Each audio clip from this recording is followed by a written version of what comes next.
Mirë, avokat, do doja të flisnim pak për një problem shumë sensitiv për mbar opinionin publik, jo vetëm publik, por dhe politik, duke referuar strategjisë së miratuar si plan veprimi në 2016 kundër bulizmit dhe diskriminimit. Pra, bëhet fjalë për përfaqësuesit e LGBT-s të cilët kanë takuar nxënës të shkollave të ndryshme. Çfarë po ndodh? Po ndodh një tmerr i vërtet. Në fakt, unë jam personi që e nxora këtë lajm në Shqipëri. Unë e investigova, unë e nxora, jo për të marrë merita, jo për të marrë merita personale, por unë kisha kohë që për studioja. Dhe kisha kohë që për verifikoja. Kam qenë 10 orë që merrem me këtë çështje. Pata një moment për ta nxjerrë, mendova ta nxjerr në momentin që doli çështja e apartamenteve, që do jepen komuniteti LGBT, sepse janë të tillë, ato duhet marrin shtëpi nga qeveria, jo një nën me 3 fëmijë, jo një nën me 4 fëmijë, por një komunitet LGBT. Pra, i heqin të drejtën një familje të re, apo një familje me shumë fëmijë, që të siguroj atë që quhet stret, që është e drejtë jetike, për t'ia dhënë dikujt për ta përdorur për atë punë. Se kështu është logjika. Apo, sepse pse duhet t'i dhënë dikujt për një shkak që ai është i tillë? Sepse është gay, do të marrë shtëpi? Po kjo është privilegj apo? Kjo është shoqëria e privilegjeve për gay. Nuk e nxora në atë moment sepse kërkoj akoma kohë për verifikim. U desh. Dhe pasi verifikova që Fondacioni Soros fillonte një program përsëri në Shqipëri. Një program që ata e quajnë mendimi kritik në 27 shkolla, në 13 qytete, të cilën një nga aktivitet prezantuese kishin bërë me ambasadën amerikane, ku tematika ishte martesat gay, adoptimi i fëmijëve nga çiftet gay, legalizimi i prostitucionit, legalizimi i drogave të lehta, eutanazia dhe aborti. Që do 5 filozofite, 5 shtyllat e filozofisë Soros, këto janë 5 shtyllat, kanë qenë historikisht backgroundi i debatit të Fondacionit Soros në shkolla. Që do thotë, është propagandë 20 vjeçare e Fondacionit Soros tek fëmijët e Shqipërisë pa u marrë leje prindërve, dhe pikërisht atë moment që unë gjeta këtë dhënë, duke marrë në konsiderat që Donald Trump ka dhënë urdhër që asnjë ambasadë amerikane të mos përfshihet në agjendat liberale më, që ka ardhur ai. Donald Luja, megjithëse Donald Trump i ka çu letër gjithë ambasadave, i jepte mundësi Fondacionit Soros zyrtarisht që të promovonte në Vlorë pikërisht të program, në zyrën American Corner, që është, si thosh, një subjekt i ngritur nga ambasada amerikane Donald Luz në Vlorë.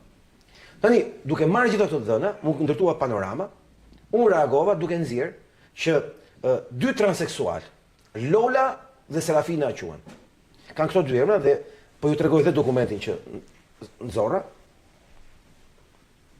Është një dokument që unë e mora nga faqja e Gjeni Karajt, që ju e dini është një nga drejtuesit kryesorë të komunitetit LGBT në Shqipëri. Në këtë dokument, që unë do doja që të fokusoj pa kamera, është shkolla Petronini Luarasi, ku Gjeni Karaj tekstualisht thot: një falënderim i veçantë për aktivistet trans Lola dhe Serafina, që ndan eksperiencat e tyre në shkollë, me fëmijët. Me fëmijët 16 vjeç, 17 vjeç, me fëmijët e prindërve që kanë çuar në shkollë për të mësuar, dhe 2 transseksual, 30 vjeçar, që nuk dihet me çfarë parash e bën operacionin trupor. Nga eksperjenca deri tani në Shqipëri, transseksualët konsiderohen një komunitet prostitutash brapa Pallatit Kulturës. Sepse deri tani kështu janë prezantuar vetë, nuk i ka thënë njëri që jeni të tillë. Pra, a janë 2 prostituta që kanë shkuar tek shkolla Sami Frashi, është pyetja e parë. 2 prostituta meshkuj që kanë bërë operacion trupin dhe ndajnë eksperjencat e tyre, apo është fjalë e tyre, nuk është se kam thënë unë këtë. E thot Gjeni, falenderojmë këto 2 që ndajnë eksperjencat e tyre me fëmijët 16 vjeç. Dhe ndërkohë kam dhe këtu dhe një dokument tjetër, po nga faqja e Gjenit, që unë do ta lexoj, është pak e vogël kështu si madhësi, mund mase del më mirë kështu.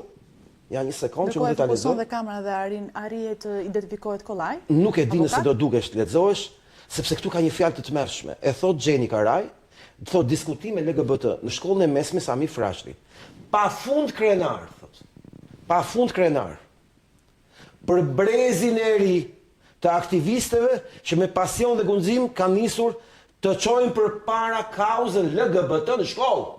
Po kjo është e tmerrshme. Këta kanë krijuar aktivistë në shkollat mesme për LGBT, për kauzën. Kush është kauza LGBT? Ta shpjegojmë. Çfarë është kauza LGBT? Kauza LGBT është kauza e homoseksualëve, për të drejtat e tyre homoseksuale, për të martuar me meshkuj, për të bërë fëmijë, por dhe për të pasur privilegje të caktuara sociale, siç rasti apartamenteve. O po më saktë, kauza LGBT është kauza, më fal për shpresën në televizion dhe në të parë, po është kauza e B.pika. Domethënë, ç'janë këto kauzat fëmijëve shqiptar para lejen e prindit, që i marrin në shkollë 16 vjeç. Dhe tash do të themi ka analiza më e rëndësishme që unë e quaj pjesën më të tmerrshme të kësaj historie. Pjesa më e tmerrshme e kësaj historie është që kemi 30 vjeçar që shkojnë në shkollë mesme. 30 vjeçar që shquhen, kanë rol dhe ekzistojnë dhe janë aty sepse janë njerëz që janë, si thosh, modele të komunitetit LGBT, janë, si thosh, jo thjesht aktivistë, janë përfaqësues të sjelljes seksuale LGBT. Asnjëri nga këta nuk është i martuar. Të gjithë kanë partner që i ndryshojnë. Nëse i referohesh intervistave Gjeni Karajt, është një femër që nuk është se ka 10 vjet e martuar me një femër tjetër, apo jo. Është një femër që ka kemi dëgjuar disa histori të Gjenit, ka treguar dhe histori nga çmimesh etj. Kemi 2 transseksual që dihet shumë mirë se çfarë përfaqësojnë, kanë dhënë intervista, ke revista e re që kanë hapur, që quhet revista Trans Albania. Kanë hapur revista, kupton? Një revistë ne nuk e dim nëse e kanë ndarë në shkollat e mesme apo jo. Kanë folur për të, kanë bërë promo këtij botimi në shkollat e mesme. Tani 30 vjeçar, 2 meshkuj të bërë femra dhe një femër lesbike. Shkojnë shkollë, unë kaq di se mund të kenë qenë më shumë, unë kaq di. Shkojnë mes fëmijëve 16 vjeç. Më falesh, një stoj si të futesh 3 skifter. Mes adoleshentëve. Por të futesh 3 skifter në një kafaz me pluma. Çfarë do bëjnë 3 skifter në një kafaz me pluma? Ma tregoni ju mua. Do i buzëqeshin skifterët plumave? Pyetja është jo vetëm që shkojnë 3 skifter mes plumave, por këta plumat na i bë kanë dhe aktivist. Çfarë do thot aktivist 16 vjeçar? Aktivist 16 vjeçar do thot që pas masditës apo të nesërmen apo ditë javë i bie që të realizojnë aktivizmin e tyre duhet të shkojnë tek ambasada Pink. Ambasada Pink, sipas Kristi Pinderit, është një vend ku flen këta që s'kan ku të flen. Më kupton? Këta si thosh që kanë probleme në rrugë, ke parasysh këta që rrin poshtë semaforit, shërbejnë me lekë dhe rrin edhe në s'kan ku flen. Edhe këta që të mos kenë vend, që të kenë një vend ku të flen, çojnë aty. Pra do të çojnë fëmijë 16 vjeç, mes jo skifterëve, po mes shqiponjave. Që do thotë, ne po çojmë fëmijët e vegjël përballë 30 vjeçarë me aktivitet të shtuar seksual që u flasin për aktivitetin seksual.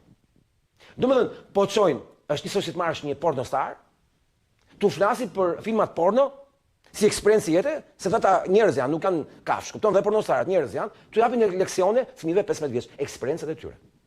Që do thotë, edhe lopa e kupton, që nuk kemi të bëjmë me bulizëm. Pse s'kemi të bëjmë me bulizëm? Bulizmi për të bërë me dije atyre që mund mos e kuptojnë është ngacmimi i njerëzve për shkak të asaj që ata janë apo se sillen.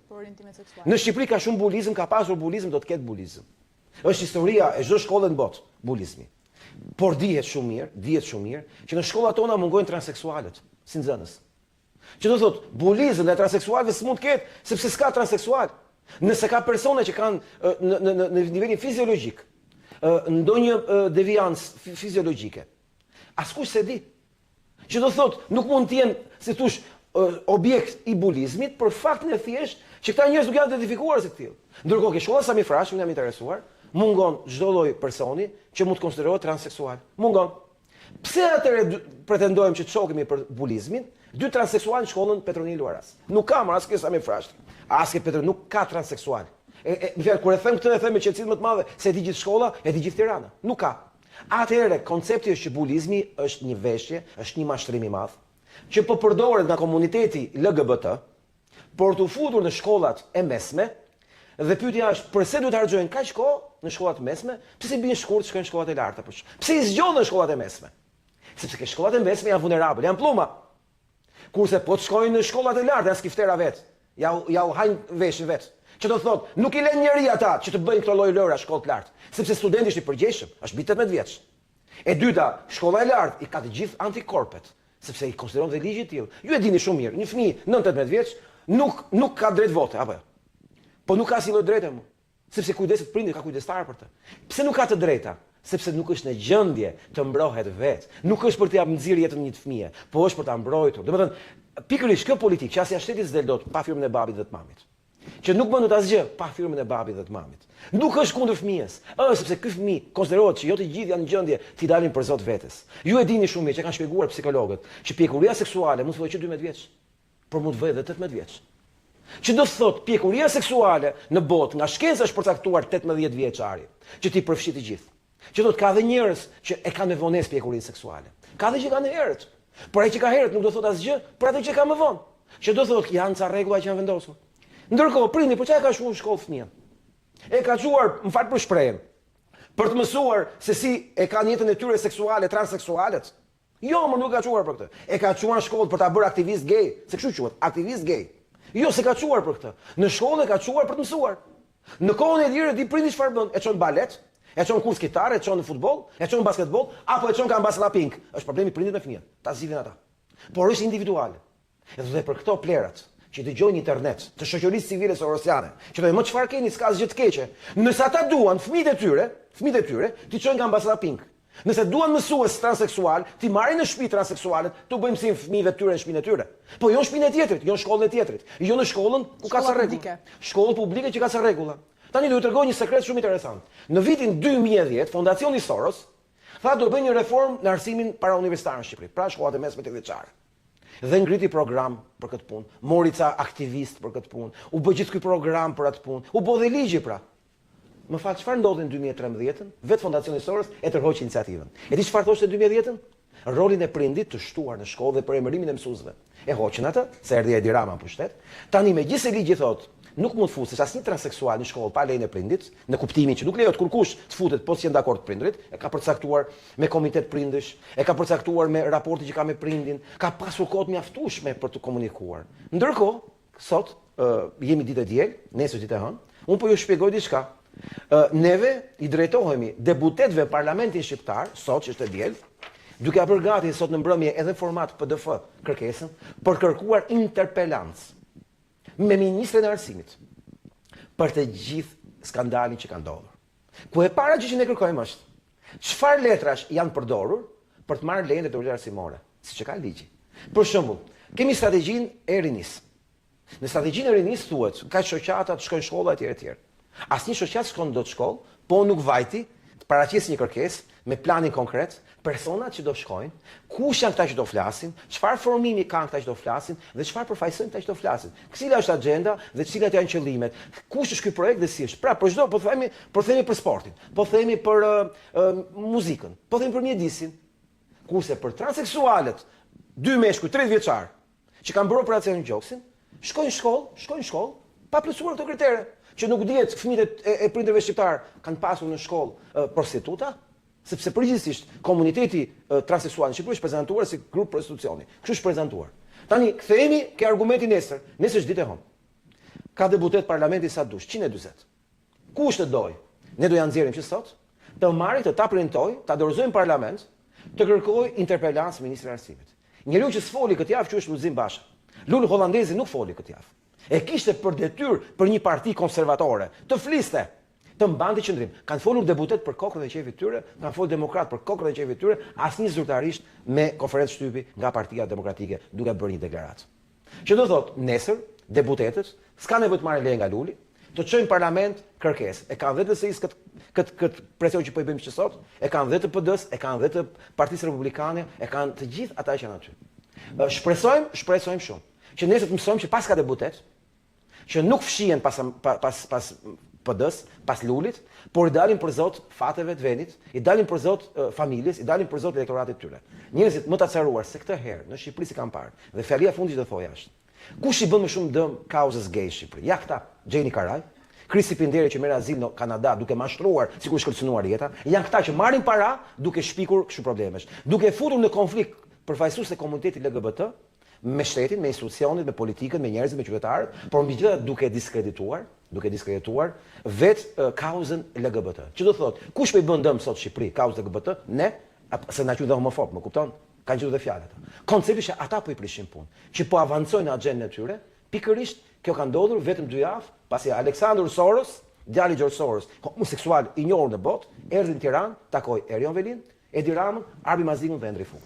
Të falenderoj që ishim në studio. Të nderuar teleshikues, në këtë moment e kemi përfunduar së bashku rubrikën i ftuar e ditës.